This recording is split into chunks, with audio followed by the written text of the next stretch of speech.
dicek saja. Tes. Cek. Bisa. Cek.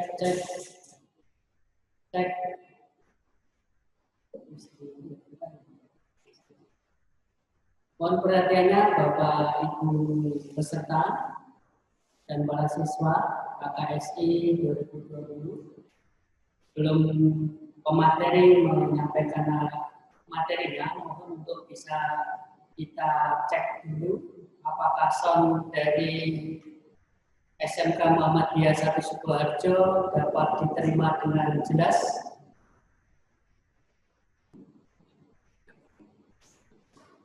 Jadi nanti kalau ada masalah terkait suara, Bapak Ibu peserta bisa menuliskan di chat begitu.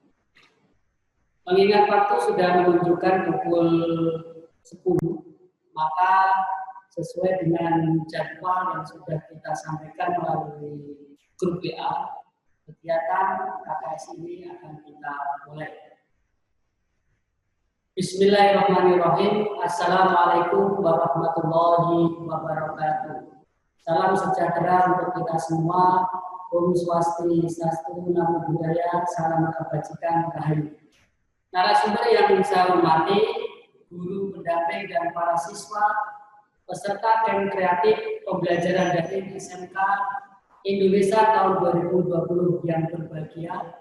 Saya ucapkan selamat kepada para peserta yang sudah berkesempatan mengikuti program unggulan Direktorat SMK KKSI tahun 2020, khususnya bidang Smart School.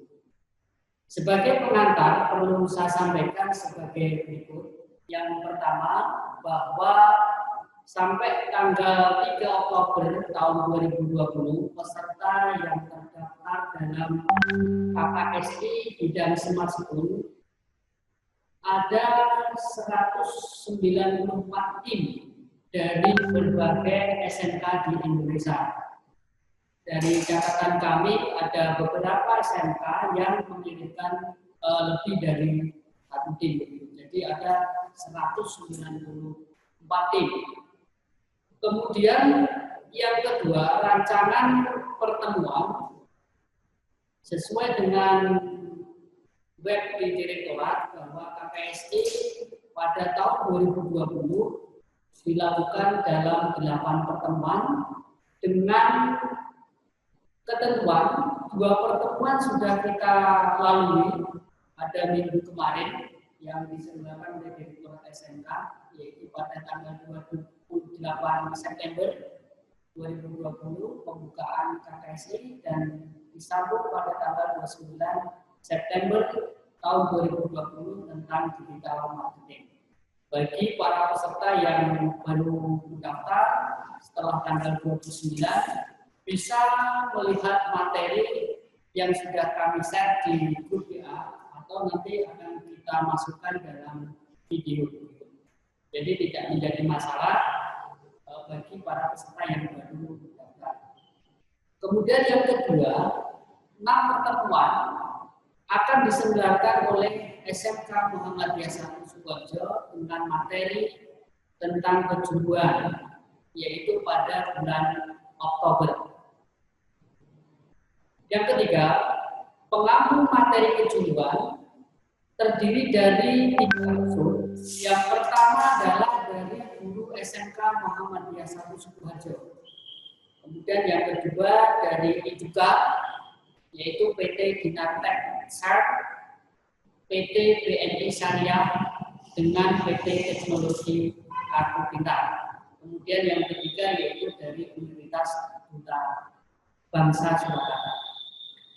Kemudian Bapak Ibu dan para siswa yang berbahagia, sebelum nanti narasumber menyampaikan materi, perlu ada tata tertib agar pelaksanaan Tikon pada pagi hari ini bisa berjalan dengan baik. Maka yang pertama adalah para peserta nanti bisa mengisi presensi. Ini diperuntukkan untuk guru pendamping saja, jadi tidak semua siswa ikut presentasi. Jadi cukup guru pendamping. Yang kedua adalah pada saat narasumber memberikan materi, mohon nanti semua peserta untuk mematikan speakernya. Kemudian yang berikutnya, apabila dalam proses pemberian materi ada peserta yang menanyakan, dipersilakan untuk menuliskan di chat atau di Q&A. Kemudian kalau narasumber sudah selesai, nanti kita beri kesempatan untuk berdiskusi bersama dalam rangka mensukseskan program KKSI khususnya bidang Smart School. Bapak Ibu, para siswa yang berbahagia, baiklah untuk pertemuan yang ketiga ini akan kita mulai. Untuk narasumber dari SMK Muhammadiyah 1 Sukoharjo yang akan disampaikan oleh Bapak Nur Rahman, Sarjana Komputer, dengan materi rekayasa perangkat lunak. Untuk itu, waktu dan tempat kami persilakan. Terima kasih Pak Dahlan. Sebelumnya, Assalamualaikum warahmatullahi wabarakatuh. Para siswa yang berbahagia, para guru pendamping yang berbahagia juga. Pada pagi hari ini, kita akan menyampaikan materi pertama kita, yaitu tentang rekayasa perangkat lunak. Di sini, kalau kita lihat, kalau di SMK itu ada satu jurusan khusus yang mempelajari ini, yaitu jurusan RPL ya, atau rekayasa perangkat lunak. Tetapi kalau di S1 atau di kuliah, itu merupakan salah satu mata kuliah yang harus diambil untuk mengambil jurusan di teknik informatika. Jadi kalau di kampus itu sebagai salah satu mata pelajaran, sedangkan kalau di SMK ini merupakan salah satu jurusan yang tersedia di jenjang SMK. Dan kali ini, sebelum materi tentang web, kemudian desktop, kemudian mobile, hari ini kita akan membahas sedikit tentang perancangan bagaimana kita membuat sebuah software yang baik dan benar. Jadi, tidak hanya kita langsung coding, jadi ada tahapan sebelumnya, ada prepare, analisis, kemudian desain, coding, testing, baru nanti ke arah ke implementasi dan maintenance. Nanti kita akan coba kita bahas ke sana. Dan mungkin ini materi untuk kelas 2 ya. Jadi kalau di SMK ini merupakan materi kelas 2 di jurusan RPL. Jadi mungkin pertemuan berikutnya akan dipandu dari PT Dinartek. Nanti kita akan belajar tentang web programming. Gitu. Sebelum kita mengarah ke materi, kami akan menyampaikan sedikit berkenaan tentang nanti ending dari pembelajaran ini, yaitu adalah para siswa atau nanti para peserta itu akan membuat sebuah tugas akhir ya. Jadi ending dari pembelajaran ini itu tentang pembuatan tugas akhir. Oleh karena itu, nanti silahkan mulai sekarang, jangan menunggu nanti kalau sudah selesai pembelajaran. Mulai sekarang silahkan pilih tema, kemudian pilih istilahnya ide apa yang akan adik-adik semuanya, para siswa semuanya mau bikin aplikasi untuk diajukan sebagai tugas akhir dalam penilaian nanti di akhir acara untuk kegiatan KKSI tahun 2020 ini. Jadi ending dari pertemuan ini adalah bukan tugas setiap pertemuannya, tapi nanti ke tugas akhir ya. Tugas akhir nanti akan banyak parameter-parameter yang akan kita jadikan sebuah acuan penilaian.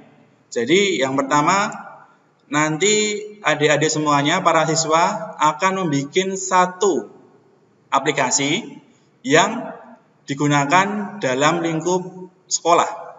Jadi aplikasi yang para siswa nanti, ada adik-adik nanti yang akan bikin, itu aplikasi yang bermanfaat untuk di kegiatan sekolah. Contohnya, aplikasi BKK, aplikasi pembayaran, absensi, dan lain sebagainya.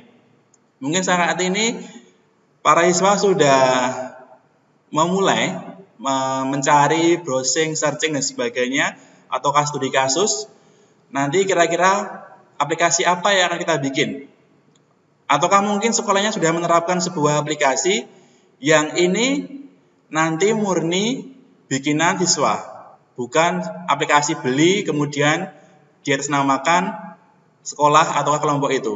Jadi kita akan nilai itu dari aspek penilaian, perancangan, kemudian implementasi, hasil akhir, sampai nanti ke penilaian dari ahli. Karena nanti dari penilaian bukan dari pihak SMK saja atau SMK Muhammadiyah 1 Sukoharjo yang menilai, tetapi dari pihak luar, dari instansi, dari kampus, universitas, itu juga akan menilai aplikasi yang sudah adik-adik bikin. Gitu ya. Sedikit kita sampaikan itu. Jadi persiapkan ide dulu mau bikin aplikasi apa, kemudian dibikin perancangannya, dibikin prosesnya nanti seperti apa, dokumentasikan dalam bentuk video atau foto. Kemudian nanti hasilnya seperti apa, kelebihannya apa dibandingkan aplikasi sebelumnya ataukah aplikasi yang lain yang ada. Intinya itu. Intinya untuk KKSI Teknologi Smart School tahun ini TA-nya atau tugas akhirnya adalah membuat sebuah aplikasi yang nanti endingnya akan kita nilai sebagai nanti yang juara 1, 2, 3, dan seterusnya kita akan ambil dari apa yang sudah para siswa bikin. Gitu ya. Nanti untuk lebih detailnya lagi tentang apa sih Pak yang perlu disiapkan, kemudian kalau membuat bagian modulnya, bagian reportnya seperti apa, kita akan bahas di pertemuan terakhir. Gitu ya.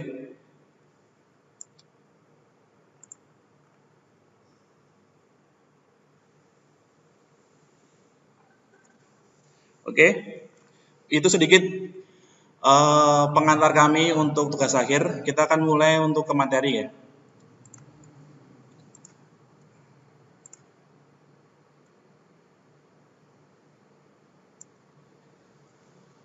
Untuk suara gimana? Ini kami dari sini juga memantau untuk saat ini jelas, tidak ada noise. Oke. Mungkin coba di bagian Bapak Ibu yang kurang jelas suaranya bisa diperbaiki dulu. Ini kita coba sambil monitor juga untuk suara, insya Allah sudah bagus. Gitu ya. Kita ke materi. Untuk nanti yang belum bisa mengikuti materi ini bisa disimak di YouTube. Nanti kita akan upload video rekaman dari kegiatan pada pagi hari ini. Akan kita share di YouTube. Bapak Ibu adik-adik semuanya bisa melihat di YouTube juga. Jadi jangan khawatir yang nanti ketinggalan ataukah ada yang kurang jelas ataukah terputus koneksinya, nanti bisa melihat di YouTube gitu.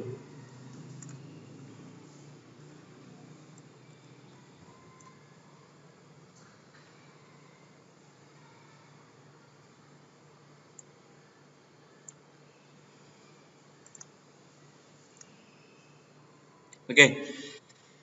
Untuk kali ini kami dari SMK Muhammadiyah 1 Sukoharjo berkesempatan untuk mengampu suatu materi, yaitu materi tentang rekayasa perangkat lunak. Jadi kali ini untuk pada pagi hari ini kita akan membahas sedikit tentang pemodelan perangkat lunak. Bagaimana aplikasi itu dibikin, toolnya apa aja, bagaimana kita membikinnya, prosesnya seperti apa, metodologinya seperti apa, kita akan coba jelaskan pada pertemuan pada pagi hari ini.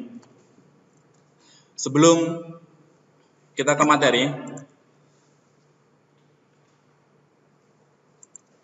perkenalkan, nama saya Nur Rahman, saya guru dari SMK Muhammadiyah 1 Sukoharjo yang mengampu mata pelajaran pemrograman web dan perangkat bergerak, kemudian pemodelan perangkat lunak. Kemudian kami merupakan guru RPL. Sedikit tentang perkenalan kami. Untuk tahun 2019, kita juga mendapatkan sebuah amanat sebagai juri KKSI tahun 2019, kemudian pemateri, kemudian sebagai instruktur pembelajaran 4.0 teknologi Smart School tahun 2019. Kemudian pada tahun 2019 akhir kita juga mendapatkan kesempatan sebagai penulis dari modul siswa pemrograman web dan perangkat bergerak dari Direktorat SMK tahun 2019, dan saat ini kami aktif sebagai seorang blogger. Jadi sedikit sharing apa yang bisa kita share di blogger kami, seperti itu. Ini sedikit profil kami. Nanti kalau ada pertanyaan bolehlah ditanyakan. Oke. Selanjutnya, untuk rekayasa perangkat lunak, ini merupakan sebuah istilah yang diambil sebenarnya dalam bahasa Inggris, itu adalah software engineering, yaitu sebuah disiplin ilmu yang membahas tentang aspek produksi perangkat lunak. Jadi dari proses persiapan, kemudian kebutuhannya apa aja sih, kemudian speknya apa aja, kemudian desainnya seperti apa, codingnya seperti apa, itu dari proses rekayasa perangkat lunak. Jadi tidak hanya di RPL itu coding, tidak seperti itu. Jadi sebelumnya ada proses pre, entah itu nanti dalam proses speknya seperti apa sih, kebutuhannya seperti apa, mau yang dibikin yang seperti apa sih, itu ada di bagian awal sebelum kita membuat sebuah program. Tidak ujuk-ujuk, Mas, saya tolong bikinkan sebuah aplikasi semisal absensi. Oke Pak, tak bikinkan, langsung coding, enggak seperti itu. Jadi kita proses dulu. Nanti kebutuhan user seperti apa? Kebutuhan A, B, C, D, dan seterusnya.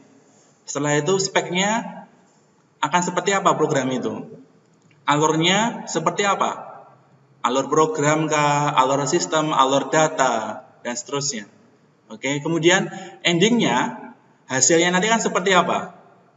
Hasilnya kah apakah cuma sebagai cetak print selesai, laporkan, ataukah sudah mulai ke cloud dan sebagainya, notifikasi, push notifikasi dan sebagainya. Nanti aplikasi ini mau dibikin dalam web view kah, ataukah dalam mobile kah, ataukah desktop, ataukah web. Seperti itu kita proses terlebih dahulu, tidak ujuk-ujuk coding. Coding itu hanya sebagian kecil dari proses rekayasa perangkat lunak. Walaupun itu nanti yang memakan banyak waktu proses coding itu tadi. Oke, ini sebuah definisi yang kami ambil dari itjournal.com, yaitu sebuah disiplin ilmu tadi yang membahas tentang aspek produksi perangkat lunak dari tahapan sebelum pembuatan sampai sesudahnya, sampai pengujian, maintenance, dan sebagainya. Seperti itu. Kemudian tujuan dari RPL ini adalah seperti perancangan-perancangan yang lain, entah itu kita merancang rumah, merancang sebuah bangunan, kemudian sebuah proyek yang lainnya. Pasti kita akan membutuhkan kinerja yang cepat, biaya yang murah, waktu yang cepat, dan terorganisir dengan baik dan benar. Itu yang penting. Karena untuk sekarang dimungkinkan karena kita programnya sudah mulai berbasisnya besar ya. Jadi tidak hanya satu program kecil yang dibikin. Jadi dimungkinkan akan ada 1, 2, 3, dan seterusnya tim yang bekerja di sana. Jadi tidak hanya satu orang yang bekerja, atau boleh kita bilang seperti biasa yaitu full stack programmer. Jadi dari analisis dia bikin, kemudian desain dia juga bikin, kemudian dari proses coding dia bikin, testing dia testing sendiri, kemudian reportnya dia bikin sendiri. Itu dulu mungkin waktunya pengembangan aplikasi-aplikasi kecil mungkin masih bisa. Tetapi saat ini sudah banyak aplikasi-aplikasi besar yang harus istilahnya menggunakan tim dalam pembuatan itu. Tidak hanya oleh satu orang saja. Mungkin ada tim desain sendiri, ada tim analisis sendiri, ada tim coding sendiri, ada tim testing sendiri. Jadi seperti itu. Jadi kita sudah pecah-pecah, jobnya sudah ada. Ya. Bayangkan kalau kita membuat aplikasi dengan deadline singkat, kemudian kita membuat aplikasi yang rumit. Kalau kita cuma kerjakan secara sendiri ataukah secara simultan sendiri itu akan membutuhkan waktu yang sangat lama sekali. Dan waktunya mungkin tidak akan cukup untuk itu. Oleh karena itu, kita akan membuat sebuah desain terlebih dahulu, kita membuat sebuah konsep terlebih dahulu untuk supaya bisa dikerjakan rekan kita dalam satu tim itu. Jadi, oh, kowe Mas atau Mas, Anda yang bikin tentang desainnya, konsepnya seperti ini, blueprintnya seperti ini. Oh, Masnya yang bikin coding, bagian loginnya, semisal seperti itu, konsepnya seperti ini, blueprintnya seperti ini. Oh, Masnya yang bikin bagian menu utama ataukah menu-menunya dan sebagainya, bagiannya seperti ini, blueprintnya seperti ini. Jadi sudah ada konsepnya jadi, tinggal digunakan, semua bisa membacanya. Jadi tidak hanya menuangkan apa yang ada dalam pikiran untuk proses coding, tetapi juga dalam proses perancangan terlebih dahulu. Perancangannya seperti apa sih yang baik dan benar? Seperti itu. Kita rancang, kita desain, semuanya ready, tinggal di-share kepada teman-teman yang lain untuk siap dikerjakan. Gitu nggih. Itu tujuan dari rekayasa perangkat lunak, yaitu memperoleh biaya produksi yang rendah, kemudian kinerjanya tinggi, andal tepat waktu, kemudian bisa run atau running di berbagai jenis platform, gitu seperti itu. Kemudian murah biaya perawatannya, seperti itu. Kemudian kita materi ke pemodelan perangkat lunak. Oke. Kalau boleh dibilang, untuk pemodelan perangkat lunak ini merupakan sebuah blueprint dari sebuah program. Jadi aplikasi apa yang ada di sana itu ada semua di situ. Jadi dari tahapannya, kemudian modelnya kita akan gunakan seperti apa. Untuk siswa kelas 2 mungkin sudah dapat seperti waterfall, kemudian prototype dan sebagainya. Kita akan bahas seperti itu. Itu bukan cuma sekedar teori, tapi itu merupakan sebagian hal yang penting dalam pembikinan sebuah software. Tidak ujuk-ujuk coding, ujuk-ujuk bikin database dan sebagainya. Enggak, kita harus punya perancang terlebih dahulu. Diorek-orek dulu gitu ya. Diorek-orek, kemudian udah tahu formula yang tepat, baru dibikin. Enggak ujuk-ujuk, aku punya ide ini, bikin. Nanti mikir lagi, aku habis ini mau ngapain ya? Bikin apa lagi ya? Itu akan kurang efisien untuk dalam waktunya, seperti itu ya. Kemudian untuk pemodelan untuk pengembangan sebuah perangkat lunak itu ada dua, yaitu yang pertama terstruktur, yang kedua berorientasi objek. Kita akan bahas sedikit nanti tentang DFD, kemudian struktur chart, entity, relationship diagram, atau seperti biasa kita sebut dengan ERD. Kemudian kalau di beberapa objeknya nanti itu ada UML, ya. Ada use case diagram, class diagram, dan activity diagram, dan seterusnya. Kita akan bahas sedikit tentang materi itu. Nanti materi ini juga bisa di-download di websitenya Direktorat karena kita akan share dalam bentuk PDF. Jadi Bapak, Ibu, adik-adik semuanya, para siswa semuanya bisa mempelajari ini. Okay. Ini merupakan penunjang materi untuk para siswa semuanya membuat sebuah perangkat lunak. Jangan hanya fokus dengan coding. Coding itu hanya bagian kecil saja. Seperti itu ya. Coding hanya bagian dari pembuatan sebuah aplikasi.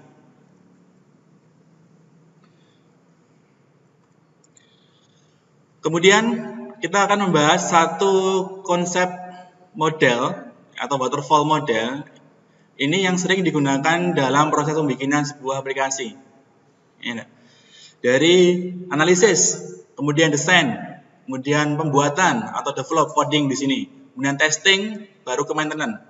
Dan biasanya proses keempat dan kelima itu sering kita abaikan. Jadi kalau sudah dibikin, ya sudah share ke user. Padahal di situ nanti mungkin ada bug-nya.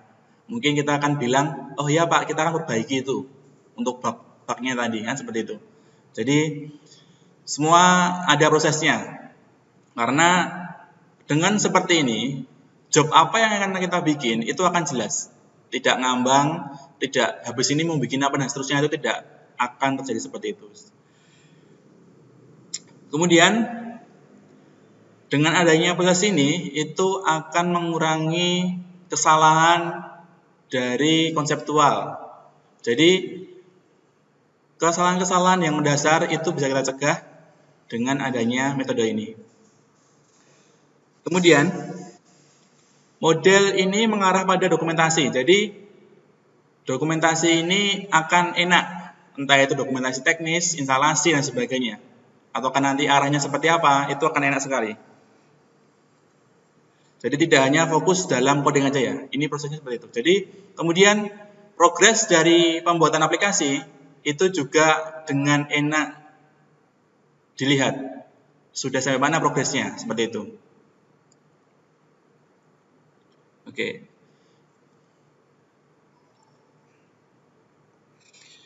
Kemudian biaya ketika kita sudah melakukan sebuah perancangan, itu kita akan ketahuan kira-kira total biayanya itu berapa, membutuhkan waktu berapa jam, berapa hari, berapa minggu, misal seperti itu. Oke.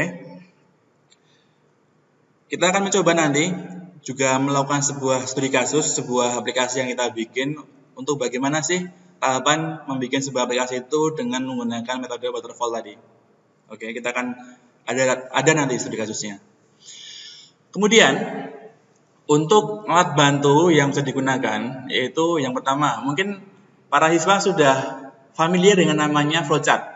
Tetapi ini belum cukup ketika kita gunakan untuk membuat sebuah software. Jadi bukan cuma alurnya saja, tapi kebutuhan sistemnya seperti apa, hardware-nya seperti apa, software-nya seperti apa, nanti interaksinya membutuhkan berapa model, berapa orang yang akan berinteraksi, alurnya nanti akan kemana, laporannya nanti terhadap siapa, dan seterusnya. Nanti yang input menggunakan kertas kah, ataukah menggunakan QR code kah, ataukah menggunakan barcode kah, itu harus terdata semuanya. Tidak hanya flowchart yang hanya alat bantu minimal. Nanti ada DFD level 1, level 0, dan seterusnya. Level 2, 3, dan seterusnya. Kemudian UML, kemudian ERD. Jadi, ketika kita membuat database juga, tidak ujuk-ujuk kita membuka PHP admin atau Navigate atau yang lain. Langsung kita membuat database-nya, tabelnya A, B, C, D, E, F. Kemudian field-nya ini, kemudian value-nya sekian, privilege-nya ini. Enggak seperti itu. Jadi kita rancang dulu. Kira-kira nanti database-nya butuh berapa tabel. Satu tabel nanti, misal tabel login, perlu berapa field. Oke. Untuk primary key-nya nanti yang mana? Foreign key-nya yang mana? Oke. Kemudian nanti adakah yang menggunakan pengkhususan, misal date, kemudian time, kemudian bloop, dan sebagainya. Oke, semua sudah dirancang, dibikin, enak. Yang lain tinggal mengikuti apa yang sudah dirancang kita tadi. Walaupun dia programmernya istilahnya nggak tahu, kemudian kita kasihkan sebuah perancangan tadi, maka otomatis seorang programmer sudah mengetahui apa yang harus dia kerjakan. Seperti itu ya. Kemudian sedikit, ini merupakan contoh dari flowchart. Mungkin sering sekali ini digunakan ya. Dari start kemudian seterusnya sampai end. Ini merupakan alur dasar dari sebuah aplikasi yang akan kita bikin.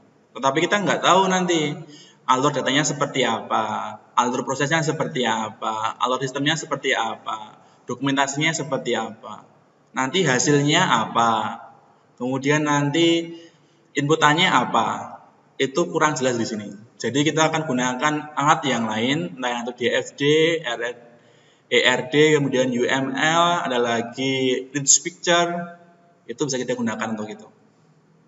Oke. Ini merupakan salah satu contoh dari DFD. Mungkin gambarnya kecil ya. Nanti kita bisa lihat kalau yang pakai laptop akan sedikit kelihatan ya. Di situ ada DFD level 0 dan DFD level 1. Untuk DFD level 0 itu ada sebuah aplikasi yang digunakan oleh 3 user, yaitu ada pelanggan, ada sopir, dan juga ada manajer. Nah, di sini ada sebuah proses.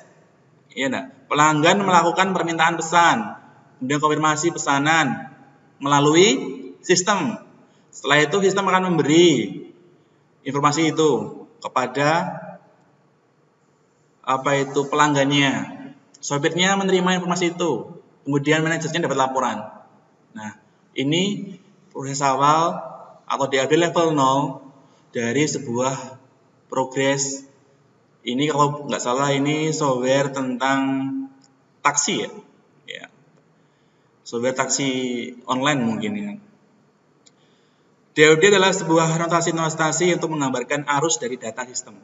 Nanti arusnya seperti apa? Itu. Alurnya dari A ke B ke C dan seterusnya. Kemudian dibedah lagi. Di sistem taksi tadi itu ada DOD level 1. Ya. Level 1, level 2, level 3 dan seterusnya. Proses pemesanan. Nanti siapa saja yang terlibat? Pelanggan kah? Kemudian pelanggan itu nanti dapat apa? Info apa? Info pemesanan, konfirmasi, tujuan, kan seperti itu. Detailnya, data pelanggan tadi, kemudian pelanggan melakukan proses pemesanan, sehingga nanti pesanan tadi dikirimkan kepada sopir. Sopirnya nanti mendapatkan informasi, baru bisa progres di pelanggan. Seperti itu. Tidak hanya alur-alur dalam flowchart tadi, kita sudah mengetahui dengan seperti ini akan berapa menu yang ada di situ. Contoh di bawah ya. Itu ada 4 menu, yaitu mengelola pemesanan, mengirim pemesanan, pengirim pemesanan, kemudian membuat laporan, sama mengelola status taksi. Tadi taksinya sudah di booking atau belum? Ini statusnya ini, sopir atas nama ini dengan mobil ini sudah digunakan atau belum? Ini progres dari sebuah pembikinan perangkat lunak. Alurnya jelas dulu. Alur jelas, insya Allah semua juga akan berjalan dengan lancar. Seperti itu ya. Kemudian ini bagian dari UML. Ini kalau siswa kelas 2, ini di materi semester 1 dapat sedikit lah. Kemudian materi kelas 2 akan fokus ke sini, di materi pemrograman perangkat lunak. Ada banyak sekali tool yang bisa digunakan.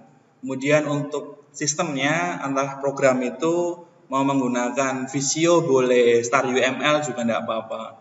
Tinggal enaknya yang mana. Oke. Dari UML, itu merupakan gabungan dari alat-alat yang digunakan untuk melakukan proses abstraksi sebuah perangkat lunak yang berbasis objek. Oke. Diabstraksikan dulu, didesain dulu, nanti seorang programmer akan dengan mudah melakukan proses coding dengan adanya use case tadi, sequence, dan seperti itu, collaboration, state activity, dan sebagainya. Nanti, ketika Anda mungkin akan menghendaki untuk kuliah ya, untuk kuliah nanti biasanya untuk alur sudah tidak boleh lagi menggunakan flowchart, harus menggunakan UML, karena ini lebih detail lagi.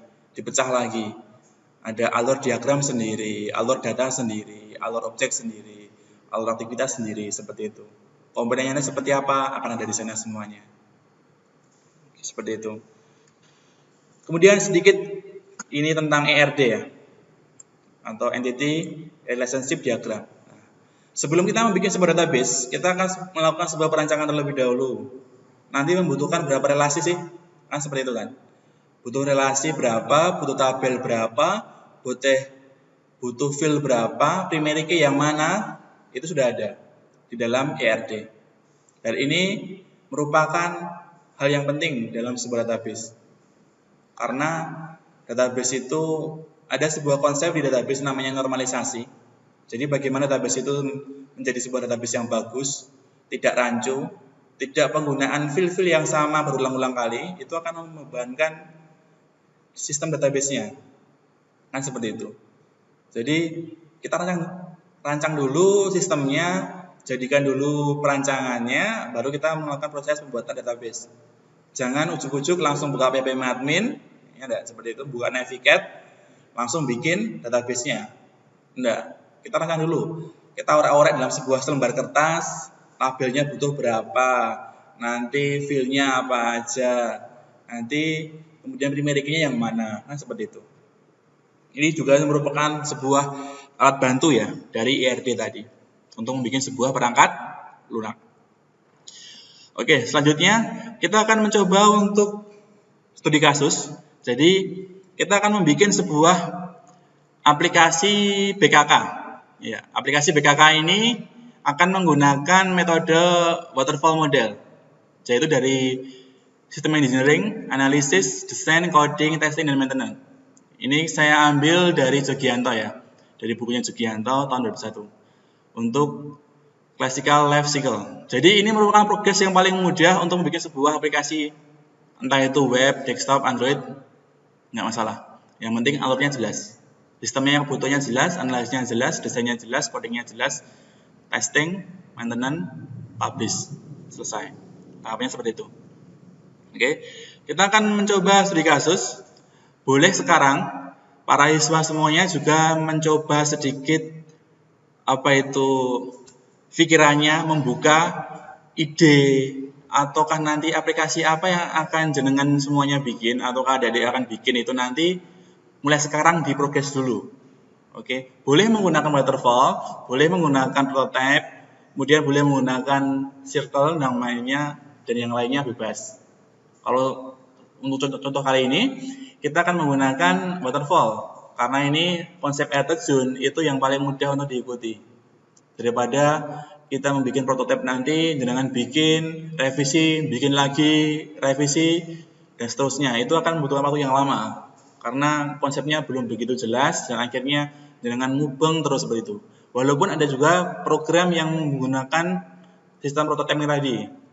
Karena mungkin kita menggunakan sistem yang sudah ada, kita kembangkan, tinggal kita gunakan prototipe tadi. Kalau ini kita membuat sistem baru, mending kita konsep dulu, nanti kita tahu analisisnya, desainnya seperti apa, codingnya seperti apa, testingnya bagaimana, oke, selesai. Gitu kan, lebih enak. Oke, untuk aplikasi BKK ini, kita akan melakukan ada sekitar 6. Ada 6 proses dari sistem engineering, analisis, desain, coding, testing, dan maintenance. Mungkin para siswa di bagian testing dan maintenance ini akan sering kita abaikan karena sering kita ketika membuat sebuah aplikasi sudah coding ya sudah itu sudah selesai tahapannya kan. Tapi kan ada tahapan sebelum setelahnya itu adalah debug gitu kan atau mencoba atau di-run dulu. Bagaimana ketika kita gunakan di platform A, di HP A misalnya kalau untuk mobile. Ya, di HP A, HP B, dan seterusnya. Nanti tampilannya responsif tidak? Tombolnya bisa diklik dan seterusnya. Oke, seperti itu. Untuk tahapan metode waterfall, itu ada 6. Untuk sistem engineering itu adalah tahapan rekayasa sistem yang ada. Kemudian untuk menentukan kebutuhannya apa aja. Analisis itu untuk menentukan hal-hal apa aja yang perlu kita analisa untuk membuat sebuah software tadi.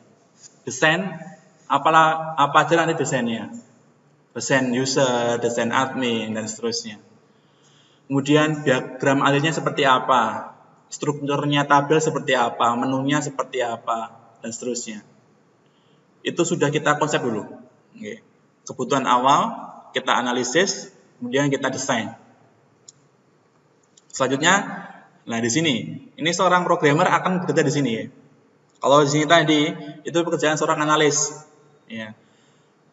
Analis, dia akan melakukan sebuah progres terlebih dahulu sebelum programmer bertindak. Jadi, programmer bertindak tidak hanya dengan apa yang ada di angan-angan dia, tapi sudah ada kertasnya, blueprint-nya, tinggal ikut aja programmernya.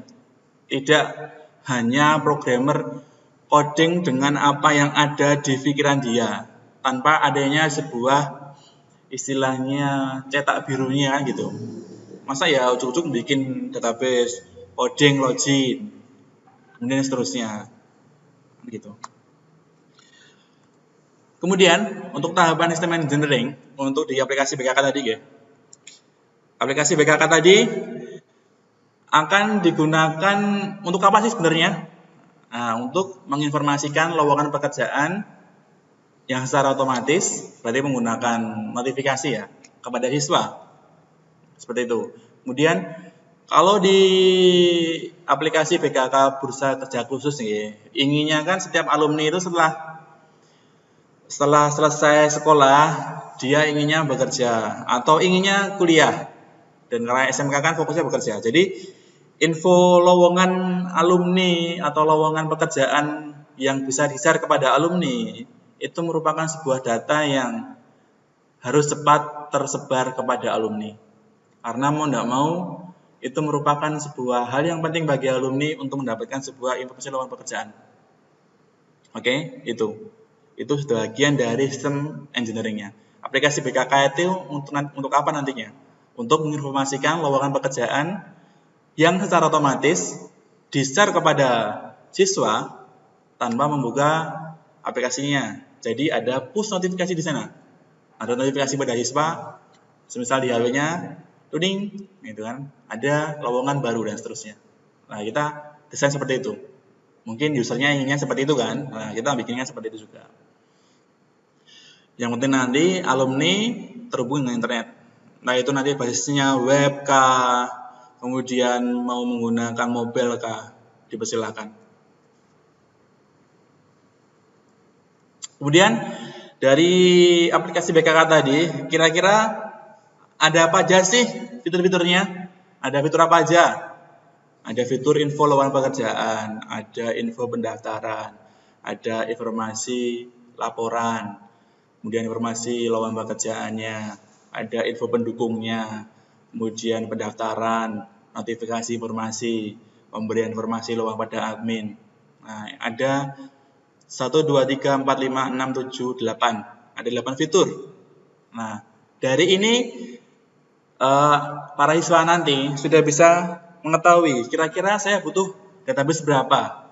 Ya enggak? Kira-kira saya butuh desain seperti apa. Ada berapa user yang bertindak di situ. Dengan istilahnya request dari user yang sedemikian rupa, para siswa sudah mengetahui. Nanti saya bikin aplikasi yang seperti apa sih kan kayak gitu kan. Nah, itu request dari apa istilahnya dari pembikin atau yang ingin programnya dibikinkan. Oke. Selanjutnya dari sistem engineering yang sudah jadi, mau bikin apa gitu kan. Intinya kan di sini kan mau bikin apa. Mau bikin apa sih kan gitu. Baru kita ke tahap selanjutnya yaitu tahapan analisis. Ya enggak? Kita bikin dulu rich picture-nya atau nanti proses dari user sampai nanti terhubung dengan siapa dan di mana, menggunakan online kah, menggunakan offline kah, formulir kah, seperti apa, kita bikin dulu. Ya enggak? Nanti user tuh ngapain aja? Oh, di situ udah ketahuan. User itu mendaftar lowongan pekerjaan bisanya, memberikan info loker sudah bisa, kemudian melihat info loker sudah bisa, melihat kategori sudah bisa, melihat tentang aplikasi sudah bisa, melihat pemberitahuan juga bisa, atau notifikasi tadi. Kemudian tadi, interaksi dengan apa user tadi, itu interaksinya dengan apa? Ya enggak? Kalau di sini, kita contohkan interaksi menggunakan HP, atau smartphone seperti itu. Yang penting, apa itu HP-nya terhubung dengan, atau smartphone-nya terhubung dengan internet. Nah, seperti itu. Kemudian, dari handphone tadi, gimana? Handphone tadi memberikan informasi kepada server. Apa aja sih? Dari data pendukung, data info loker, kemudian kategori, pemberitahuan, notifikasi dan sebagainya kepada server. Nah, di sini ada prosesi bolak-balik. Ya enggak? Untuk gampangnya dari user ke server, server ke admin, admin ke kepala BKK. Nah, seperti itu. Contoh gambarnya seperti itu. Jadi, sebelum kita bikin peta konsepnya terlebih dahulu. Alurnya akan seperti apa? Usernya nanti bisa apa? Adminnya nanti bisa apa? Kepalanya nanti bisa apa? Butuh nggak internet? Butuh nggak koneksi dan sebagainya? Ataukah cuma offline? Nah, di situ ada sebuah gambar. Ya, di sini itu ada sebuah laporan. Ya kan? Laporannya nanti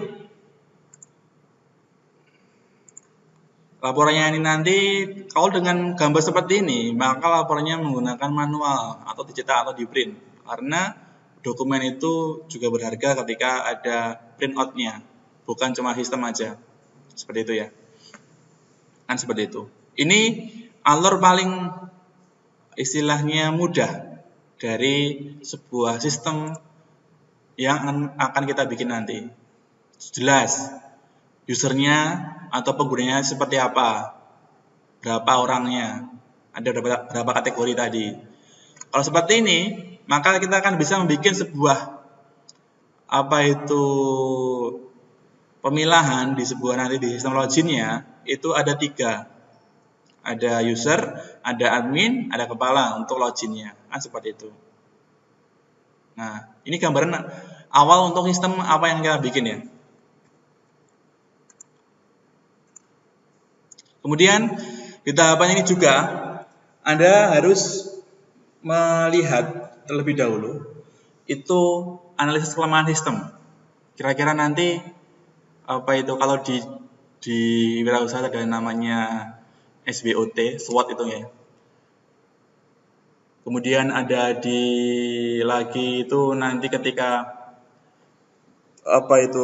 kebutuhan sistemnya, perangkat kerasnya nanti membutuhkan apa aja, perangkat lunaknya apa aja, operasional nanti membutuhkan berapa, brandware-nya, usernya nanti berapa, adminnya berapa sih, kan gitu.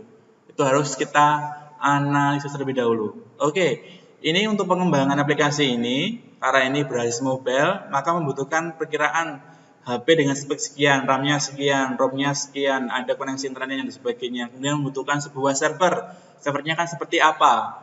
Share hosting cukupkah? Ataukah harus menggunakan VPS? Ataukah harus menggunakan cloud? Itu harus dirancang juga. Ataukah cuma cukup aja dengan server yang ada di SMK mungkin? Ataukah mungkin servernya di SMK sudah memiliki sebuah IP public yang bisa diakses keluar, no problem. Nah gitu, kita analisis dulu seperti itu. Analisis yang sudah ada. Setelah analisis selesai, kita akan merancang sebuah sistem desainnya. Nah ini kita melakukan proses desain ya. Kita sudah melakukan perancangan terlebih dahulu. Apa aja sih perancangannya? Itu kan. Ini ada 2 orang yang bertindak menggunakan 2 aplikasi yang berbeda, yaitu aplikasi klien dan juga aplikasi admin. Jadi nanti ketahuan sudah ada 2 aplikasi yang berbeda. Yang pertama aplikasi klien itu basisnya menggunakan mungkin di sini Android. Jadi hanya khusus untuk aplikasi Android saja. Nah, seperti itu. Kemudian di aplikasi admin itu menggunakan basisnya web. Oke. Dan nanti bisa apa aja di situ? Di user itu di user di siswa ataukah tadi alumni tadi ya, untuk aplikasi PKK tadi itu hanya bisa melihat info loker, mendaftar, memberikan info loker, melihat kategori dan melihat tentang aplikasi. Hanya itu. Itu berarti menu-menu yang ada di aplikasi user nanti hanya menampilkan itu. Sedangkan di menu di admin ada perbedaan. Di admin itu tugasnya mengelola. Ya, entah itu menambah, edit, delete itu kategorinya kelola, melakukan sebuah progresinya. Pengelolaan, adminnya ngapain aja di situ? Adminnya adminnya bisa melakukan proses apa aja di situ. Adminnya bisa melakukan proses mengelola info loker, mengelola laporan, mengelola data kategorinya lokernya nanti apa aja, mengelola pemberitahuan atau navigasi tadi, atau mengelola pengaturan. Ini namanya use case diagram yang paling simpel saja untuk membuat aplikasi yang simpel juga untuk aplikasi lowongan pekerjaan di bursa kerja khusus kan kayak gitu. Oke. Next, setelah kayak gini kan udah tahu mau bikin apa aja. Nah, sekarang kita bikin kelas diagramnya. Ya, kelas diagramnya nanti dari proses login. Proses login nanti membutuhkan datanya apa aja. Ya kan gitu. Input, validasi, ya enggak? Kemudian membutuhkan captcha enggak? Bisakah melakukan proses cancel enggak? Gitu. Kemudian di main, nanti semuanya nanti sistemnya akan seperti apa? Ada login, info loker, kategori, dan pengaturan. Simpelnya apa itu dulu? Di sini nanti ketahuan. Di login itu berarti tidak ada proses edit ataukah delete. Adanya cuma input. Ya, gitu. Kemudian di kelola loker ada proses edit, delete, update dan seterusnya. Nanti kemudian file-nya kira-kira apa aja. Nah, kita akan terjemahkan ini nanti untuk mengarah ke edit juga dan tabel yang lain dan fungsi-fungsi yang lain. Ini belum mengarah ke database, tapi lebih mengarah ke fungsinya. fungsi untuk kategori itu nanti kira-kira ada berapa sih dan seterusnya. Kan kayak gitu.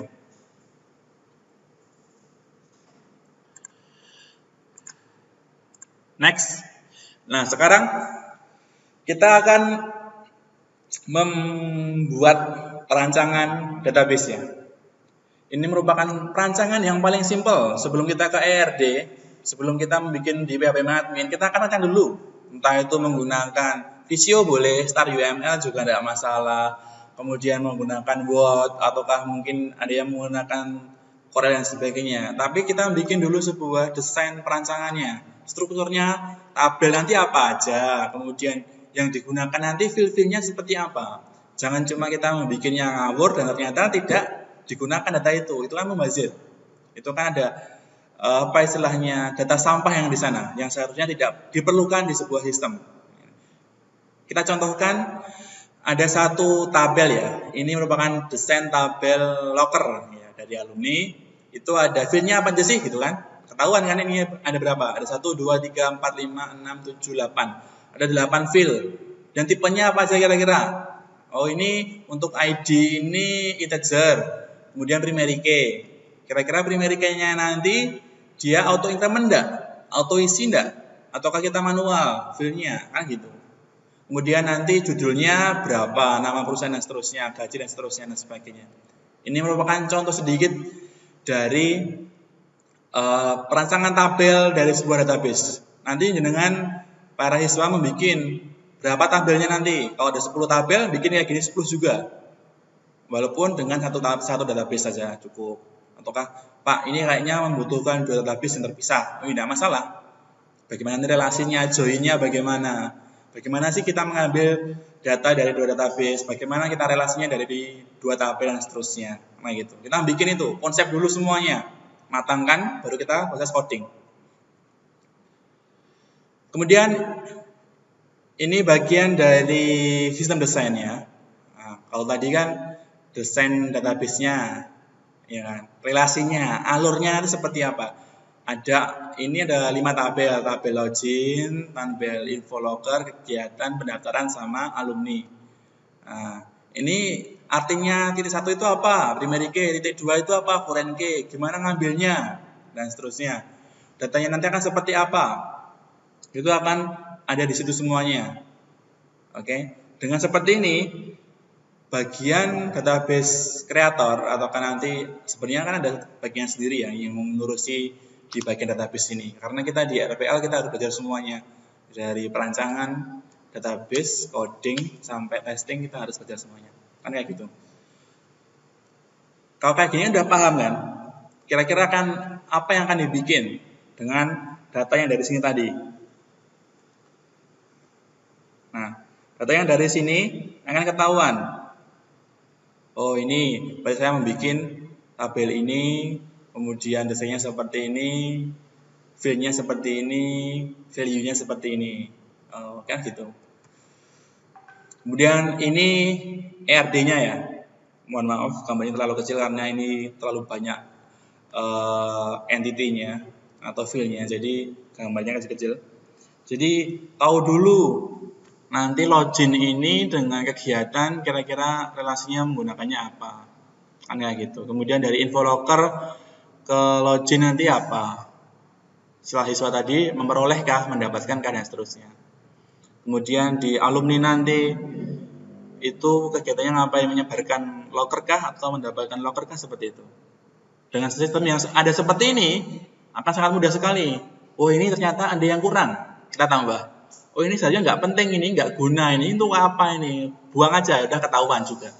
Kalau kita nggak bikin, ya kita nggak tahu. Nanti ngoding dikit, mikir, mau bikin apa lagi ya.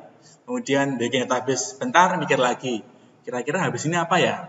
Itu kan membuang-buang waktu, nggak efisien namanya gitu kita kerjanya. Setelah itu kita akan membuat sebuah antarmuka dari desainnya aplikasi klien. Contoh aja ini ya. Ini cuma contoh sedikit. Oh ini login. Nanti akan ada field username, ada field password dan tombol menggunakan button 1 atau link juga nggak masalah, dengan nama masuk. Kemudian di situ ada menu namanya menu input, menu informasi, kemudian menu laporan dan seterusnya. Nah, gitu. Kemudian di bagian menu tadi kira-kira ada apa aja sih karena gitu. Judul perusahaan, bagian, kuota, batas dan seterusnya, keterangan dan seterusnya. Ini dari desain antarmukanya atau tampilannya, user interface kan seperti itu. Kita desain juga, jadi nggak desain itu nggak asal-asalan, harus punya konsep dulu baru kita bikinkan. Sama seperti kita membuat rumah juga, ada gambarnya dulu baru kita bikinkan seperti itu. Bukan kita bikin dulu baru digambar. Lah buat apa gambarnya tadi kan gitu. Gambar tadi kan fungsinya sebagai patokan kita. Boleh melenceng sedikit, tapi kita sudah memiliki patokan utamanya. Jangan mengada-ngada. Oh itu nggak perlu, kenapa mau tambahin? Improvisasi Pak, nggak perlu itu improvisasi ya gitu. Kita sudah ada alurnya yang jelas kan gitu. Nih. Ini contoh desainnya tadi, aplikasi, klien tadi dan seterusnya kan gitu. Didesain dulu, walaupun nanti hasilnya akan berbeda dengan desain ini, setidaknya kita memiliki patokan. Ya enggak? Patokannya ada, sing cekel ada gitu. Jadi ada yang dipegang, kita yaudah Pak, kita bikinnya sesuai dengan itu. Ya enggak? Jangan kita mengandai-andai sendiri. Ya, sudah ada alurnya, kita gunakan aja. Nah, kemudian kita baru ke tahapan coding atau implementasi lah. Ya, di situ kita ada mulai implementasi dulu. Implementasi membuat database. Ya, nah, sebelum ke coding, alangkah lebih baiknya kita fixkan dulu database-nya. Misalnya seperti itu. Database-nya dibikin satu database kah. Kemudian apa itu tabelnya apa aja. Oke. Kemudian apa nanti tabelnya, kira-kira tabelnya akan seperti apa. Ya enggak? Ini proses implementasi. Kita menerapkan apa yang sudah kita konsep tadi di perancangan, kita bikin di, contohnya ini kan di PWM Admin ya. PWM Admin kita gunakan MySQL untuk membuat sebuah database. Atau yang menggunakan MongoDB atau yang menggunakan Oracle ya sesuai dengan apa yang sudah kita konsepkan tadi. Lah, kalau dengan seperti ini sudah ada konsep dibikin, paling cuma butuh waktu sebentar untuk selesai kan ya gitu. Kalau kita masih mikir bikin itu akan rancu sekali. Ya, kita akan kehabisan waktu untuk itu. Jadi kita nggak bisa istilahnya lebih cepat pekerjaannya. Kemudian habis proses membuat database selesai, kira-kira apa kan gitu kan? Coding, ya, kita melakukan sebuah coding di situ. Baru Anda bikin membutuhkan ini. Saya butuh plugin ini, saya butuh sistem A, B, C, D, E, F dan seterusnya. Kemudian kira-kira apa itu text editornya menggunakan apa? Ya yang pro ya. Kalau yang masih noob itu menggunakan ya VS Code kan kayak gitu, Sublime. Karena ada file banyak yang pro yang menggunakannya ya Notepad kan kayak gitu. Itu sedikit intermezzo ya. Kan gitu.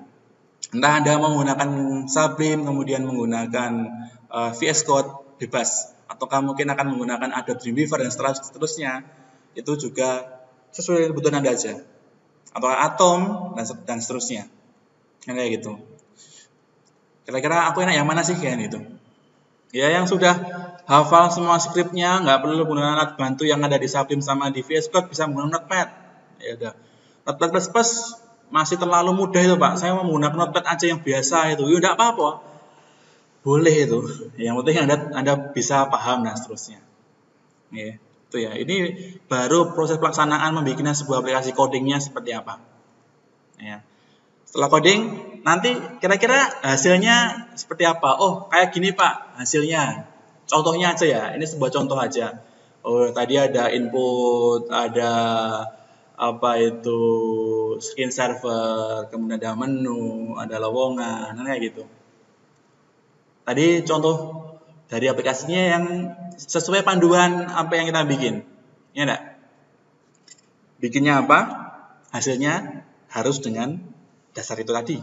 Enggak didesain seperti ini kok hasilnya beda. Nanti yang bikin desain juga marah, loh ini enggak, ngapain tak bikin desain bagus-bagus enggak digunakan, yang ngerti enggak tak bikin kan gitu kan. Itu. Ini untuk contoh dari setelah coding tadi ada hasilnya. Ini enggak. Ini aplikasi admin. Oh itu. Sesuai dengan desainnya. Jangan mengada-ada sendiri, kan gitu. Oh, jadi programmernya itu sudah membikinkan. Ini Pak, dari apa itu perancangannya yang sudah dibikinkan oleh bagian analisis sudah kami istilahnya implementasikan di dalam coding, hasilnya kan seperti ini. Nah, kan gitu enak. Kemudian tahapan selanjutnya adalah tahapan testing. Ada dua metode yang bisa digunakan, yaitu adalah white box dan black box. Dan biasanya kalau kita membuat coding itu bug-nya atau melakukan pembenaran di bug-nya itu sambil jalan. Nanti kalau sudah ini pada jadi share, oh ada bug-nya masuk, ya kita perbaiki. Nah, cuma kayak gitu. Biasanya cuma kayak gitu. Sebenarnya itu ada tahapan sendiri, yaitu tahapan testing dibagi jadi dua, yaitu di white box dan black box. Jadi kalau di white box itu dianggap kita tahu dalamannya software itu tadi. Jadi kita akan melihat dalamannya software, algoritmanya, alurnya, kemudian codingnya. Nanti kira-kira membuat hang dan seterusnya, membuat rancu dan seterusnya. Kemudian security-nya seperti apa, performanya seperti apa.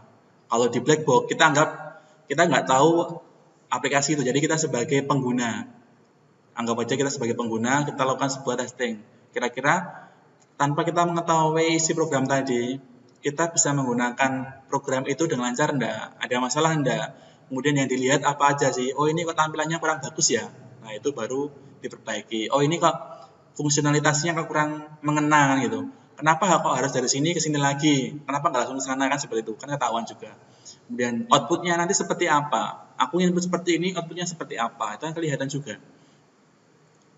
Dari semua progres ini itu merupakan sebuah alur yang digunakan untuk merancang atau membuat sebuah aplikasi, entah sistem apapun itu basisnya, supaya mudah, efisien, efektif. Tidak ada sebuah perancangan itu yang istilahnya mubazir ya gitu, atau tidak berguna. Perancangan itu perlu, sistem itu perlu, coding itu juga perlu, tapi semua harus melengkapi. Tidak hanya cuma bagian coding aja yang penting. Ya, tidak hanya database saja yang penting, tapi semuanya itu penting. Ada bagian atau plotnya masing-masing. Ya, ada plotnya masing-masing, kita gunakan sesuai dengan kebutuhan dari setiap komponen yang ada. Jadi ini sedikit materi untuk siang hari ini, karena sudah menjelang jam 11 nih. Nanti boleh kita sedikit tanya jawab. Mungkin mau tanya jawab tentang TA, dipersilahkan. Kemudian nanti untuk apa istilahnya seri-seri juga tidak apa-apa. Mungkin juga peserta ini sudah ada yang peserta tahun kemarin, tahun 2019 dan belum beruntung. Nanti silahkan istilahnya diikuti lagi, hasilnya nanti seperti apa, kita akan istilahnya memberikan yang terbaik. Ini tadi merupakan sebuah studi kasus dari sebuah perancangan sebuah aplikasi BKK ya. Kita tadi membuat aplikasi BKK, perancangannya dari awal sampai akhir, ya kan? Seperti itu. Maintenance kemudian dari proses apa itu sistem desain dulu, kemudian analisis, kita desain, kemudian kita implementasi coding, kemudian kita testing sampai maintenance, kan kayak gitu. Tadi cuma sebagai contoh saja untuk membuat sebuah sistem. Untuk hal teknisnya bagaimana sih Pak untuk membuat dan seterusnya, itu karena waktu kita terlalu mepet, kita belum bisa menerangkan secara teknis bagaimana cara ini ke sini dan seterusnya. Jadi kita pertemuan cuma ada 6 kali pertemuan, dan itu kita plot sebagai istilahnya waktu yang materinya masih global ya, masih luas. Jadi ada perancangan, kita sudah lakukan sebuah perancangan. Kemudian ada web programming, mungkin nanti tugas akhirnya mau bikin sebuah web, ikuti yang web. Kemudian tugas akhirnya mau bikin sebuah aplikasi mobile, ya udah nanti fokus di aplikasi mobile, ikuti di sana. Kemudian fokusnya di desktop, ya udah. Saya lebih suka desktop Pak, ya udah ikuti yang di desktop. Dan itu semua masih kategorinya global materinya. Kita tidak bisa spesifik karena waktu kita sudah terbatas, sehari paling cuma 1 jam untuk materi ya. Jadi nanti silakan maksimalkan Nanti silahkan tanya ke guru pendamping, kira-kira aplikasi tadi, kalau Anda mau bikin aplikasi A misal, timing waktunya kira-kira butuh waktu berapa minggu kah? Ataukah berapa jam kah? Itu silahkan dianalisis terlebih dahulu, jangan-jangan nanti waktunya nggak cukup, kan gitu. Mungkin dari kami cukup sekian, terima kasih. Koneksi putus. Udah tuh jam.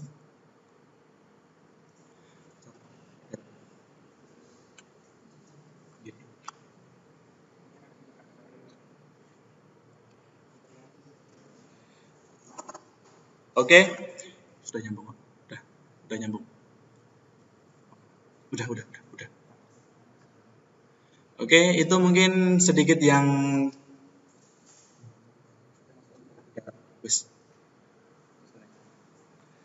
Oke, itu sedikit yang bisa kami sampaikan. Monggo ada pertanyaan silahkan disampaikan.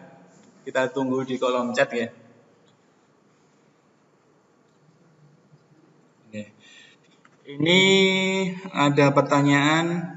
Yang pertama, apakah PPT-nya akan di-share ke peserta? Iya, nanti kan kita share bisa melalui grup atau kan nanti bisa juga di-download di websitenya Direktorat di bagian KKSI, nanti juga ada upload modulnya ya. Kemudian ada pertanyaan lagi untuk tugas akhir tema spesifiknya seperti apa? Karena tema kita adalah Smart Apps for School, jadi nanti diharapkan tema dari aplikasi ini adalah berkaitan tentang aplikasi yang bisa diterapkan di sekolah. Oke. Aplikasi yang bisa aplikasi yang bisa diterapkan di sekolah, kira-kira apa nanti? Mungkin ide terbaik akan kita ambil juga, ada kok nanti. Nanti istilahnya kompleksitas aplikasi tadi juga masuk. Jadi tema kita nggak mengarah ke satu tema khusus tentang semisal SPP itu enggak. Tapi kita global dalam lingkup sekolah. Mungkin ada ide-ide baru yang di luar aplikasi SPP, di luar aplikasi pendataan, yang lainnya. Mungkin ada aplikasi-aplikasi yang lebih istilahnya apa ya, lebih hebat lagi dari aplikasi itu semua. Nggak cuma bikin SPP laporan ataukah inventory ya, udah banyak kan seperti itu. Nah, nanti silahkan istilahnya bikinkan sesuai dengan para siswa semua kemampuannya seperti itu. Oke, ini ada tadi yang dari Lahat, itu videonya putus-putus. Nanti kita akan upload file ini, file pertemuan kali ini di YouTube. Nanti kan kita sharekan link YouTube-nya di grup admin WA ya. Itu, ya, terima kasih. Kemudian ada pertanyaan tentang yang dikumpulkan apa aja ya. Oke, nanti kita akan kita share untuk yang dikumpulkan ya. Pertama nanti kita akan membutuhkan, saya cekkan dulu, video demo atau pembuatan aplikasi. Ya, nanti kita share juga tugas akhirnya. Ini karena pertemuan pertama, jadi masih kita gambaran dulu aja. Gambarannya yang pertama itu jenengan bikin membikin demo programnya dari proses perancangan, kemudian pembuatan dokumentasinya. Tidak perlu video, tidak apa-apa. Yang penting fotonya jadikan sebuah movie clip gitu kan. Ada prosesnya, oh ini proses perancangannya seperti ini. Oh ini proses pengerjaan. Kemudian ini proses cara pembikinan dan seterusnya. Oh ini hasilnya dan seterusnya itu. Kemudian videonya nanti tetap kita upload di YouTube biar kita lebih enak penilaiannya dan orang lain pun juga bisa menilai. Itu tentang video demo ya. Itu yang pertama tadi itu. Yang kedua adalah untuk ketentuan video nanti kita bikinkan di ending aja ya. Ada logo dan sebagainya, durasinya seperti apa dan seterusnya gitu. Kemudian yang kedua adalah source code dari aplikasi itu tadi. Jadi kita ingin tahu source code-nya agar kita bisa melakukan sebuah pengujian di sana. Kemudian ada data pendukung. Ini kita share dulu gambarannya dulu ya. Kita belum ke spesifiknya. Nanti spesifiknya kita akan sampaikan di pertemuan terakhir. Jadi boleh ditulis terlebih dahulu biar punya gambaran.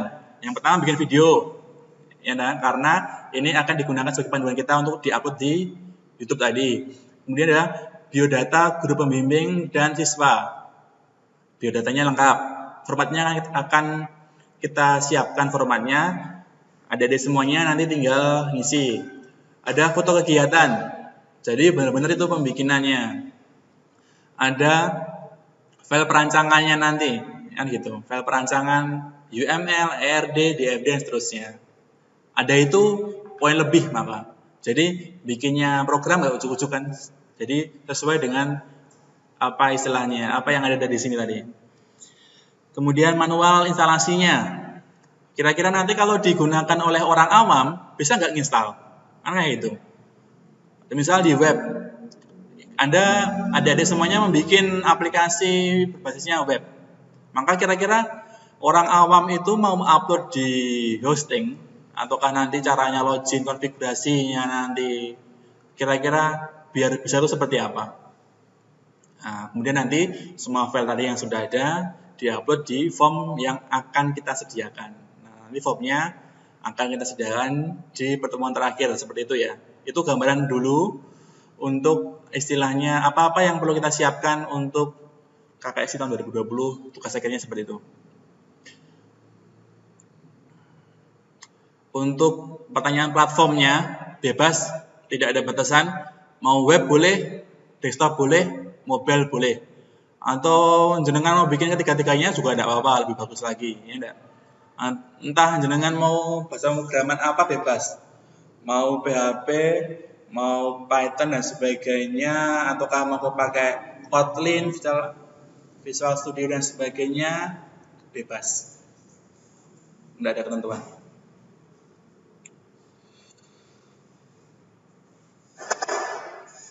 Kemudian ada pertanyaan tentang diagram yang digunakan, itu silakan dilampirkan. Itu merupakan penilaian khusus karena ada perancangan terlebih dahulu, nggak ujuk-ujuk gawe kan gitu. Walaupun jenengan mungkin saat ini sudah punya aplikasi ya, saat ini mau dibikinkan perancangan terlebih dahulu, nggak masalah, ya enggak?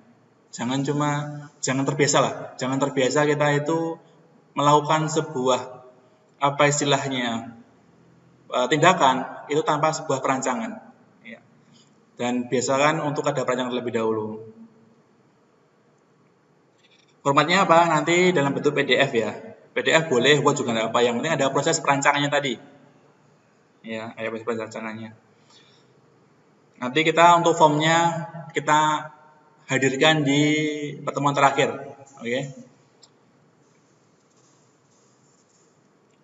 Ada pertanyaan, apakah aplikasi harus berbasis mobile atau boleh aplikasi berbasis web? Boleh berbasis web, boleh berbasis mobile, boleh berbasis desktop, boleh ketiganya. Kira-kira para siswa, adik-adik semuanya nanti konsultasi ke guru pembimbing, kira-kira mau menggunakan yang mana, kan gitu. Pak, kita boleh minta file presentasi dari tentang PPL tadi? Boleh. Nanti kan kita share ke grup ya, nggak apa, kita akan share ke grup, kemudian kita bikinkan dulu PDF-nya.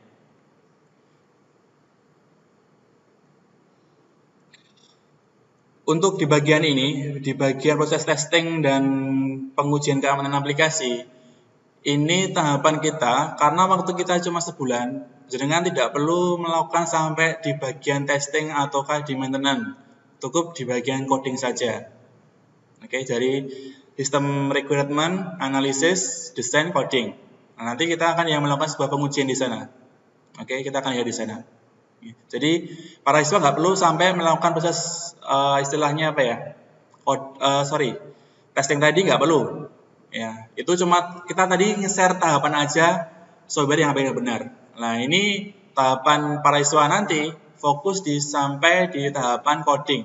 Jadi aplikasinya dikumpulkan, bikin videonya, upload YouTube, kita nilai. Itu kan gitu. Nggak perlu sampai ke tahapan testing ya. Untuk tugas terakhir, apakah harus membuat web, mobile, desktop, atau dipilih salah satu? Boleh dipilih salah satu saja. Atau membuat 3 modelnya juga akan lebih bagus. Tinggal tambah itu nanti. Wah ini Pak, saya bikin aplikasi ini bisa di-run di web, bisa di-run di mobile, bisa di-run di desktop. Wah itu lebih keren lagi.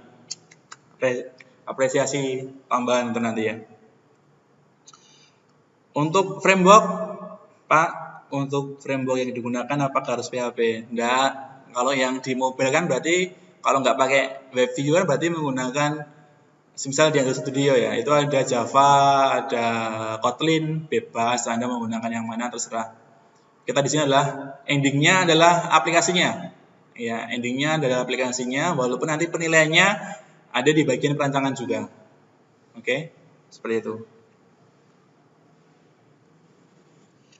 Untuk pengumpulannya, ini pertanyaan pengumpulan tugasnya satu produk untuk satu kelompok atau satu sekolah, Pak. Satu aplikasi atau satu produk untuk satu kelompok. Jadi kalau satu sekolah ada 3 kelompok, maka akan ada 3 software ataukah ada 3 aplikasi yang akan diupload. Nah, seperti itu. Jadi setiap kelompok itu membuat aplikasi sendiri-sendiri. Nah, kan kayak gitu. Tidak satu sekolahan, ya, satu sekolahan satu aplikasi. Oke, yang beberapa tim nanti berarti membuat sesuai timnya tadi, kan gitu. Satu sekolah semisal ada 4 tim berarti membuat 4 aplikasi. Atau satu sekolah cuma 1 tim berarti cuma bikin 1 aplikasi. Untuk tema spesifik enggak ada ya. Enggak ada tema spesifik tadi, ke Smart School tadi fokusnya. Kemudian apakah kita bisa membuat aplikasi dengan ide sendiri? Itu akan lebih bagus lagi, gitu kan? No problem. Yang penting aplikasinya nanti tema utama adalah Smart Apps for School. Jadi aplikasi ini untuk di aplikasi sekolah, ya enggak? Entah itu untuk wali, entah itu untuk guru, entah itu untuk siswa, monggo. Yang penting tidak keluar dari aplikasi sekolah. Kan gitu. Semisal di sekolah itu Pak, itu ada BC yang ke manajemen bengkel Pak, semisal. Ya udah masalah tentang manajemen bengkel di apa istilahnya sekolah. Pak, di sekolah itu ada istilahnya bagian OSIS Pak. Ini saya mau bikin aplikasi voting untuk pemilihan OSIS secara online kan kayak gitu. Ya enggak masalah kan gitu. Ngopi PDB Pak, boleh. Yang penting tentang Smart School ya. Intinya ke Smart School-nya. Untuk yang harus dikumpulkan gambar kasarnya dulu ya. Nanti untuk detailnya kita akan sampaikan di pertemuan terakhir.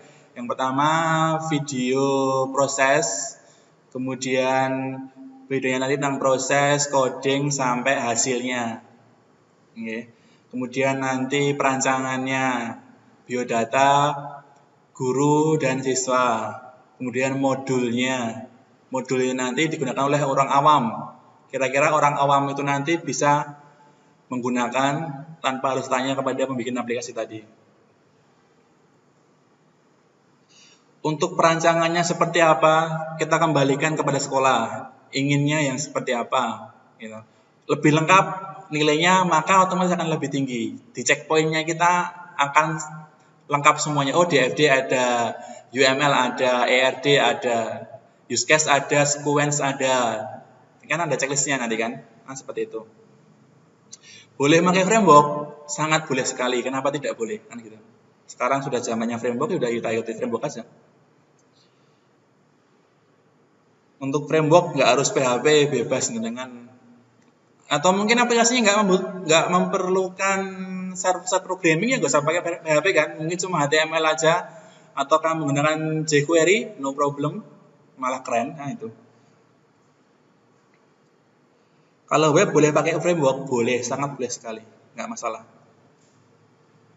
Framework nggak ada masalah ya, boleh aja ya. Nanti tugasnya kirim lewat apa? Tugasnya akan kita sampaikan pengiriman di akhir pertemuan kita. Jadi pertemuan kita nanti ke-8 kita akan share link uploadnya, kemudian formatnya kita sampaikan di sana. Oke? Untuk saat ini mungkin adik-adik sudah berpikir dulu, kira-kira aku mau bikin aplikasi apa ya, kan gitu. Ataukah mungkin di sekolahnya sudah punya aplikasi ini, kita mau mengembangkan aplikasi apa ya gitu. Nah, mungkin saat ini silahkan dikembangkan dulu. Idenya dicari dulu, tanya kepada guru pendampingnya, Pak, kira-kira aku mau bikin aplikasi ini, gimana? Mungkin guru pendampingnya akan memberikan masukan yang lebih bagus lagi. Oh iya, nggak apa-apa. Nanti bikin seperti ini dan seterusnya, kan kayak gitu. Pak, saya tidak masuk grup. Oh ya, nanti dimasukkan ya. Silahkan nanti apa itu? Oh ya, untuk grupnya itu khusus untuk guru pendamping ya. Siswa tidak ada grupnya. Jadi nanti silahkan untuk info apa-apa tanyanya ke guru pendamping dulu, baru guru pendamping akan menanyakan pada kami sebagai admin. Untuk perancangan apakah harus menggunakan waterfall? Tidak harus, boleh menggunakan prototype dan yang lainnya. Bebas. Tadi saya cuma mencontohkan aja, kalau kita menerangkan semua metode itu waktunya nggak cukup ya. Development untuk saat ini sampai itu dulu aja. Kalau mau sampai sekalian testing sampai pengujian itu juga lebih bagus lagi. Ya, nah? Karena ending dari aplikasi ini kan mungkin saat ini kita dalam penilaian nanti nggak sampai full fokus dalam black box dan white box. Kita akan pengujian secara awam dulu. Bagaimana orang awam itu menggunakan aplikasi tadi, kira-kira mudah enggak? Ataukah mungkin malah menyusahkan aplikasi ini ya gitu. Yang penting dalam sampai proses coding dulu aja. Coding jadi, jalan, run, nggak ada problem, oke, jadi. Tinggal kita upload.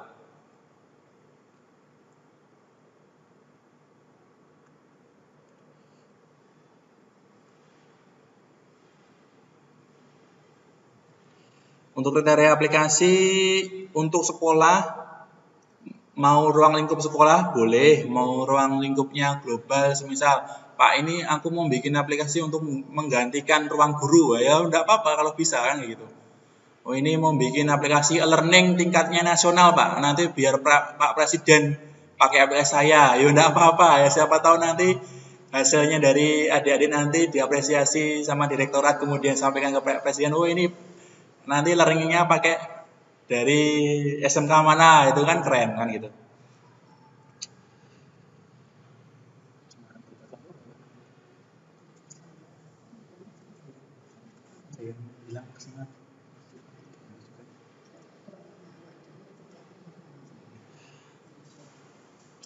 Untuk anggota kelompok itu minimal 3.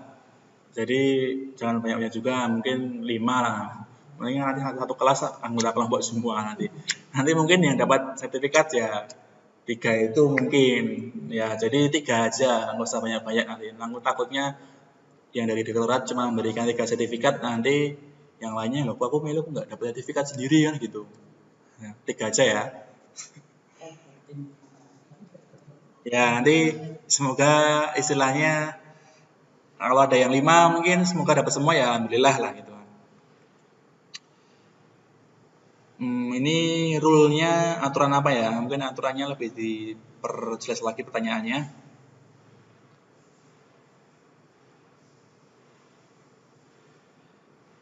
Aplikasi nanti jadi hak milik juri.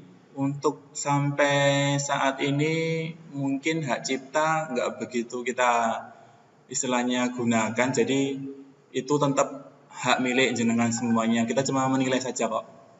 Mau istilahnya mau jenengan kembangkan lagi, mau jenengan reboot ulang dan sebagainya, kita nggak apa istilahnya aplikasi ini setelah dikumpulkan jadi milik kami, itu enggak, itu tetap milik jenengan semuanya.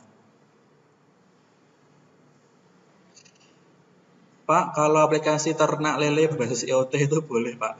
Ini mungkin ke ke channel sebelah ya, mungkin di di bidang IoT ada sendiri kok kalau masalah.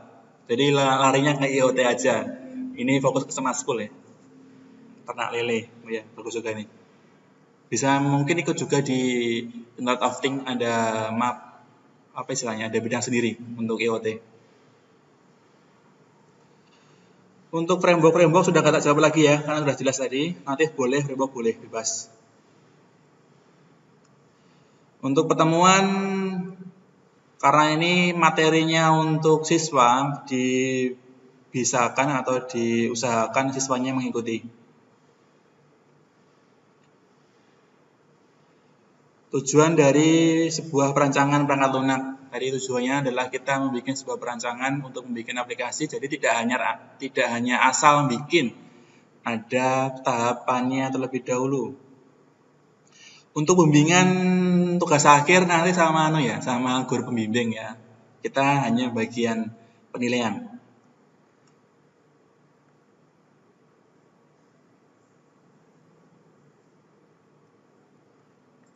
Ini untuk pilihan untuk program yang akan dibuat itu pilihan sekolah ya. Ya, pilihannya ada di semuanya, bukan dari Narsum ya, bukan dari kami.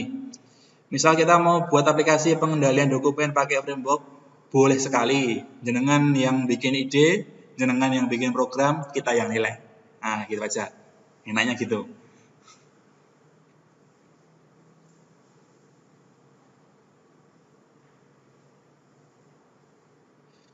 Ini ada pertanyaan mau didisiplinkan pada kami, kemudian aplikasinya mau dijual dengan sedikit fee, no problem.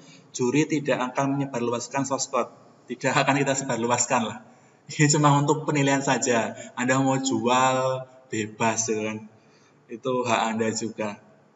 Kami cuma penilaian aja. Dan nanti juga ada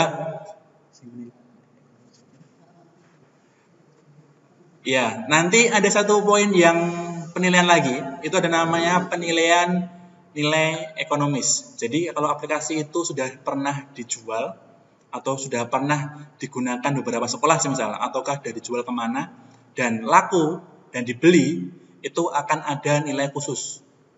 Oke, itu ada nilai dari aspek ekonomi. Jadi dengan adanya aplikasi tadi, istilahnya membantu ya mungkin perekonomian siswa mungkin kayak itu ya. Aplikasinya laku, wah itu kan sebuah kebanggaan kan. Bikin aplikasi dijual laku dapat uang, wah itu malah endingnya kan seperti itu. Endingnya siswa bisa menjual program dia, gitu. Ya, kita nggak akan share source code-nya kok, aman. Mungkin kita cuma nilai aja. Untuk checkpoint penilaian gambaran kasarnya ya. Yang pertama perancangan, kemudian yang kedua pembuatan, yang ketiga hasil, yang keempat aspek ekonomi. Itu. Ekonomi nanti arahnya produk itu bisa dijual. Kalau sudah dijual, itu akan lebih bagus lagi. Tapi jarang sih membuat aplikasi yang dijual itu. Mungkin sudah aplikasi yang lama-lama kemudian dikembangkan lagi dijual itu baru bisa.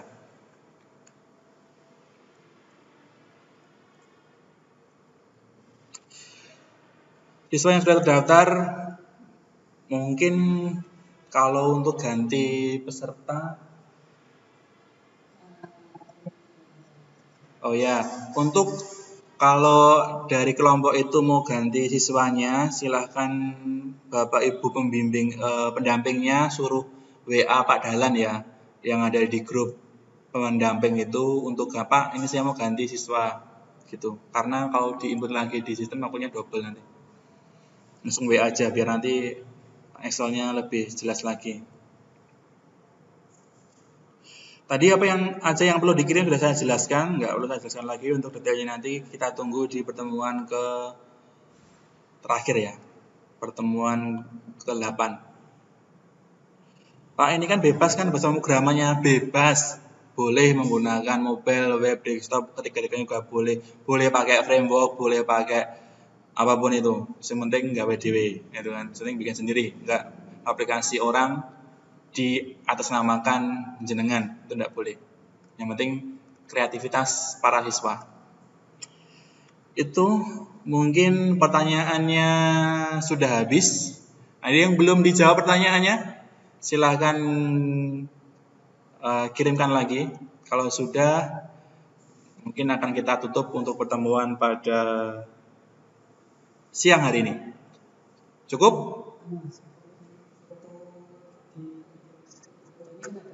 Ya. Oke. Ada modulnya Pak. Modulnya nanti PowerPoint ini ya. PowerPoint ini akan kita share Kak. Ya, untuk modul istilahnya secara pembuatan aplikasi itu nanti langsung tanya aja ke guru pembimbing. Wah, itu guru pembimbingnya udah hebat-hebat semua itu. Nanti tanya gurunya saya. Tanya idenya juga sama gurunya sekalian aja. Mau bikin apa sih Pak Bu gitu. Ya. Sebelum kita akhiri, kita akan melakukan sesi foto. Silahkan semua kamera dinyalakan, semua kameranya di-on-kan. Kita akan foto dulu untuk laporan ke Direktur SMK. Lah ini mungkin apa itu ya, kayaknya keren-keren itu Mas Muhammad Zain ini. Wah. Oke, ini ada 9 foto. Ini saya sebentar ya.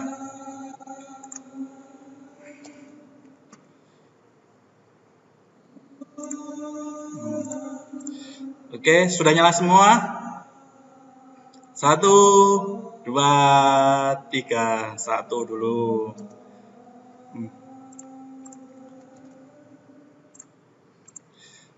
Next step ya. Silakan di-on-kan dulu. Wah, Mbak Alia Putri itu tadi. Oke, sebentar lagi ada banyak. Ada 10. Ada 10 foto. Nanti kita share juga di grup ya.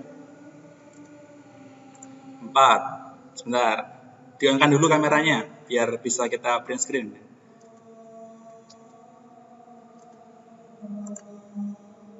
5. Yang 5 belum pada nyala kameranya ini. Mas Daud, Mas Irfan Nur, Mas Aldi. Udah.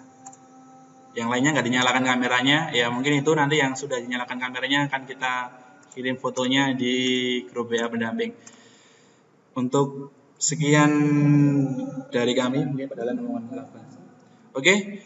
Para siswa semuanya, untuk hari ini sesi pertama sudah selesai. Terima kasih telah mengikuti. Mohon maaf jika ada salah kata dan perkataan kami yang menyinggung Bapak Ibu adik-adik semuanya. Kami mohon maaf. Silakan ikuti pertemuan kedua hari Rabu ya Pak ya. Hari Rabu pukul 10 juga nanti materi akan tentang web programming. Dari kami cukup sekian.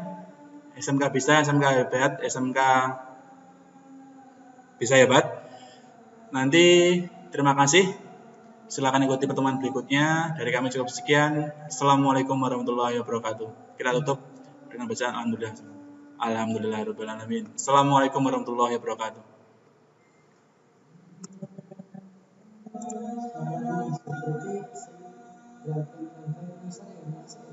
Masuk Pak.